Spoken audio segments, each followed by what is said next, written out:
नमस्कार। आज हम रामायण के एक ऐसे अद्भुत अध्याय के सफर पे चलेंगे। एक ऐसा अध्याय जो असल में सौंदर्य, भक्ति और साहस का संगम है। जरा सोचिए, एक ऐसी कहानी के बारे में जिसके नायक तो स्वयं भगवान का अवतार है, लेकिन उस कहानी के एक पूरे बहुत ही महत्वपूर्ण हिस्से में स्पॉटलाइट उन पर है ही नहीं। जी हाँ, कहानी कुछ देर के लिए नायक से हटकर उनके एक भक्त पर आ जाती है। यहाँ वीरता से भी बढ़कर एक भक्त के अटूट भरोसे और उसके समर्पण का जश्न मनाया जाता है। तो आप समझ ही गए होंगे कि ये कोई मामूली कहानी नहीं है। इसे तो रामायण का दिल, उसका हृदय कहा जाता है। एक ऐसी कथा जिसे खुद सृष्टि के रचयिता ब्रह्मा जी ने अमर होने का वरदान दिया। तो चलिए आज इसी सौंदर्य के सागर में एक डुबकी लगाते हैं। जी, हम बात कर रहे हैं सुंदरकांड की। देखिए, नाम ही कितना प्यारा है, सुंदरकांड, मतलब द ब्यूटिफुल चैप्टर। और इसकी खासियत ये है कि ये रामायण का अकेला ऐसा कांड है जिसके नायक श्रीराम नहीं बल्कि उनके सबसे बड़े भक्त हनुमान जी हैं। तो ये जो पूरा अध्याय है ना, ये हनुमान जी के एक अकेले सफर की कहानी है। एक ऐसा सफर जो उन्होंने अकेले ही तय किया। पर ये सिर्फ एक मिशन या एक खोज नहीं थी, ये तो अटूट विश्वास की एक जीती जागती मिसाल है। और इसी विश्वास के साथ शुरू होता है वो महान अभियान।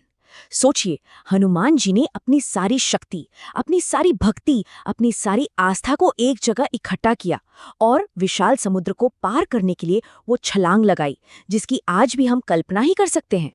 इस पूरे सफर के मोटे तौर पर 4 हिस्से थे।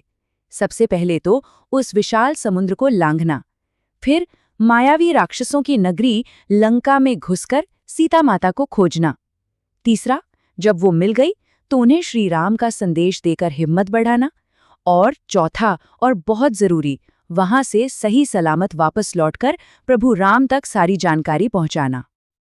लेकिन ये सफर सिर्फ ताकत का खेल नहीं था, बिल्कुल नहीं। हनुमान जी को हर पल, हर कदम पर अपनी बुद्धि और विवेक का इस्तेमाल करना पड़ा। सोचिए, कब शरीर को एकदम छोटा कर लेना है और कब पर्वत जैसा विशाल, कब दुश्मन से लड़ना है और कब चुपचाप अपना रास्ता निकाल लेना है। ये उनकी इंटेलिजेंस, उनकी स्ट्रेटेजिक थिंकिंग को दिखाता है। सुंदरकांड की एक और खूबसूरती है, और वो सिर्फ इसकी कहानी में नहीं है बल्कि इसको कहने के अलग अलग अंदाज में भी है। आपको पता है, 3 महान कवियों ने इस एक ही कहानी को अपने अपने अनोखे तरीके से हमारे सामने रखा है। सबसे पहले हैं आदि कवि वाल्मीकि, जिन्होंने संस्कृत में करुणा के भाव के साथ घटनाओं को बिल्कुल सच्चाई से लिखा। फिर आते हैं तमिल के महाकवि कंबन, जिन्होंने इसी कहानी में कमाल की नाटकीयता और कविता भर दी। और फिर हैं हमारे गोस्वामी तुलसीदास जी, जिन्होंने अवधी भाषा में हर एक घटना को भक्ति के रस में ऐसा डुबोया कि हर काम श्री राम की महिमा का गुणगान बन गया। कमाल की बात यह है कि कंबन और तुलसीदास जी दोनों ही वाल्मीकि जी को अपना गुरु मानते हैं, पर उनकी अपनी अपनी रचनाएं इस कहानी को और भी गहरा और भी खूबसूरत बना देती हैं, उसे नए मतलब देती हैं। अच्छा, ये तो हुई साहित्य की बात। अब सवाल ये उठता है कि ये सदियों पुरानी कहानी आज हमारे लिए इतनी जरूरी क्यों है? वो इसलिए क्योंकि सुंदरकांड सिर्फ एक कहानी नहीं है, ये एक जीती जागती आध्यात्मिक प्रैक्टिस है, एक साधना है।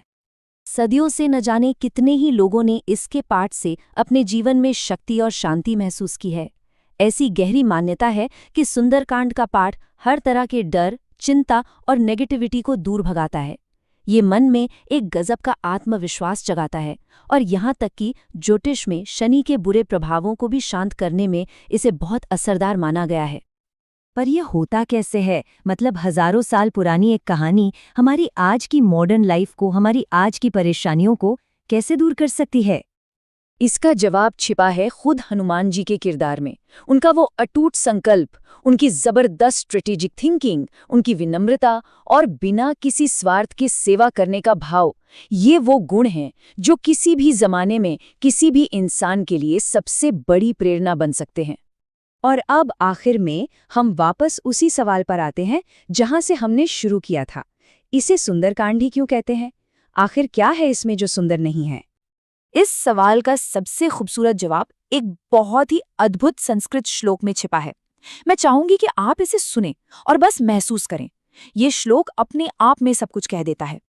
इसका अर्थ है कि इस सुंदर अध्याय में राम सुंदर हैं और उनकी कहानी भी सुंदर है। सीता सुंदर है और वो अशोकवन जहां वो बैठी हैं वो भी सुंदर है।